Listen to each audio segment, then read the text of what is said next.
Thank you for joining us on Unleash the Potential. Today we are talking to a leading government relations expert who's focused on healthcare and life sciences. And we're talking about what it is that we need to really focus on in this critical time and current crisis to keep Canadians and Americans safe. I hope you enjoy the show. Thank you. All right. Welcome to Unleash the Potential. I have Dani Peters with me today. She is from Magnet Strategy Corp. And Dani, thank you for joining me. And I just wanted to welcome you to our YouTube channel and our podcast. So perhaps you can tell me a little bit about Magnet Strategy Corp, and what it's all about and what you're doing. So actually it's Magnet Strategy Group. So I set up my company a few years ago. And I'm a government relations professional. I started my career in Washington, D.C., and I'm Canadian. So I relocated back to Canada about 10 years ago. And 5 years ago, I set up my own practice. And the reason why I did it was that I have a real passion for working government relations and helping my clients. And I found that I wanted to be able to put together different teams to meet their needs, and clients' needs evolve over time. And so I put together this group and curated consultants on both sides of the border, and allowing us to shift around teams based on our client needs.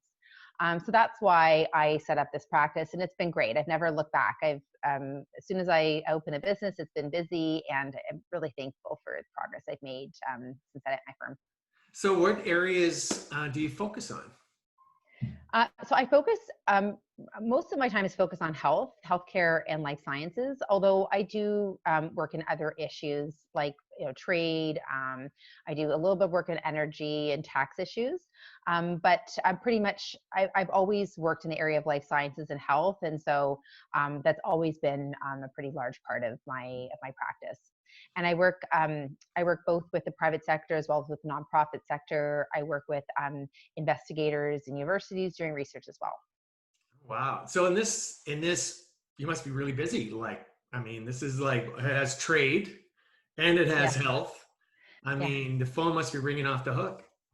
It's busy. It is a busy time. And also, since I started my career in Washington, one of the first things I worked on was on a biodefense infectious disease issue. And so you can imagine now with COVID-19, it's been very busy. And I feel really fortunate actually that I've been able to accumulate this knowledge over the span of my career. And I really feel like I'm using it now for good. I've always used it for good, but now it's such a critical time, and a lot of organizations need help. And so I really feel like the knowledge that I've been able to accumulate is contributing to keeping Canadians and Americans safe too, because I am working on both sides of the border. So you're sitting back, you've got many clients that are in trying to solve the problems that we have. So from your personal perspective, what path do you think we need to focus on to, go forward as US and Canada and the world as in general? Do you mean in terms of a response to? Well, I just mean we have an event.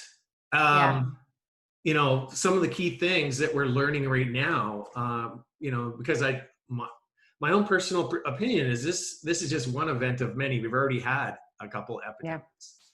They just have not really had the same kind of focus. Mm-hmm. Yeah, I think that this crisis, if you look at a Canada standpoint, but even a global standpoint, it really underscores the need for coordination and cooperation. People always talk about those things, but a crisis, it does show the shortcomings of our system and how the need for preparedness. And as you said, this is not the first epidemic that's happened. Since I've worked in this space my entire career, 15 years, we always knew a pandemic was coming. We've always been preparing for the big pandemic. And I would argue that this isn't even the big pandemic that we've been preparing for. So I'm in some cases, this has been helpful in showing the need for coordination across different silos. As you said, this is this is a health issue, but it's also it's an economic issue. It's a transportation issue. It's a trade issue. So we need to be prepared across the board within our country, but also between different countries. Obviously, I strongly value the Canada-U.S. relationship. I think it's a remarkable relationship, and it has gone through some strain in the last time. But I think that there's an opportunity for greater coordination with respect to pandemic preparedness. And COVID's not going away anytime soon. It's going to be with us for a while. So looking for the long haul and how we work together, across our country, across provinces, across different departments, and then between different countries, I think is really important. So what is more important to focus on? Is it policy and regulation, or technology, or all of them? Yeah, I think it's definitely all the three. And the problem is sometimes people just look at it in terms of sequences, right? It's like especially now it's a pandemic, the COVID as an example, or any governments in particular will always go to the crisis that's in front of them. Right now, what do we need to do right now, instead of taking maybe a holistic approach. But I'm hoping that now, with numbers hopefully starting to come down, it allows you to take a step back and to look at, okay, what are the barriers? What do we need? So looking at things in terms of policy and regulations, or from a funding perspective, where the funding should be going. So it's really a combination of all three, and that these problems are multifaceted and require solutions that kind of look at it from different angles. So what is your typical engagement or client? What do they look like, or like who are they? So there are a variety of different groups that I work with. I do work with sort of the core part is working with innovators. So industry that has an innovative solution. So whether it is a therapeutic, or a vaccine, or a diagnostic, or some sort of technology, it's usually a technology innovator of some sort that I'm working with. And what's very satisfying for me is that these people are so much smarter than I am. They're the ones they're the brains. I just kind of know a very small piece, which is how to navigate the government piece of it, and how to go through those things, which is it's very satisfying for me, because I know something very small, but at least I can play that role in bridging that gap, which might be the last mile of what they need to really to make those innovations available for the public, and particularly working with the government for that. So that's a big part. But I also work with nonprofits, and a big part there is managing coalitions. And so I really enjoy managing coalitions as well. It takes a lot of patience. Working with government takes a lot of patience, and also managing coalitions takes a lot of patience. But I find that challenge to be very satisfying, because if you can work with a group that might have some aligned interests, but not perfectly aligned, and trying to find and really work hard at it and find those areas of alignment, then a common voice that's speaking from the same song sheet, or sings the same song sheet, is so powerful, and is also beneficial for the public, right? That they can see that there is this unified voice around the issues. So I do that work as well.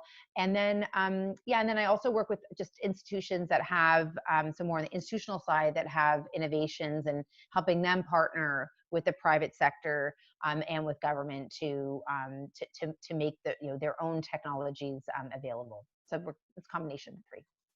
Wow, that's very exciting. So if I'm a small Canadian company that has an innovative healthcare solution, Uh-huh. would I, how would I get in touch with you? Mm-hmm. Well, so organizations do contact me via LinkedIn is usually the way to go. Usually I do get referrals by word of mouth. Everything's really through word of mouth. I did used to market before, but now it's at a stage where it's really through word of mouth.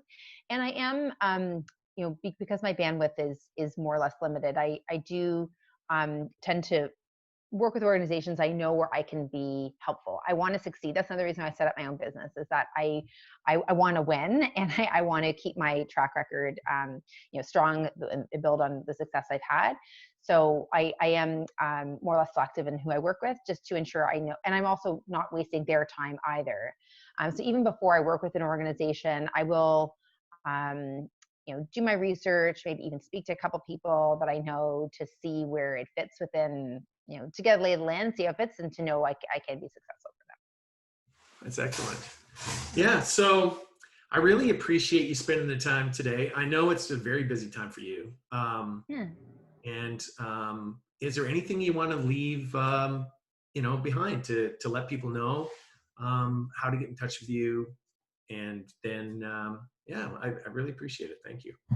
Absolutely. Yeah. I think for organizations, if you have a technology and you're interested in working with a government, to say that there's lots of ways you can start the process to assess whether or not there is a fit. And one is to first, to see if the government is interested in that research area, to see if the government has invested in that research area in the past. From a regulatory standpoint, also understanding and articulating what your barriers are.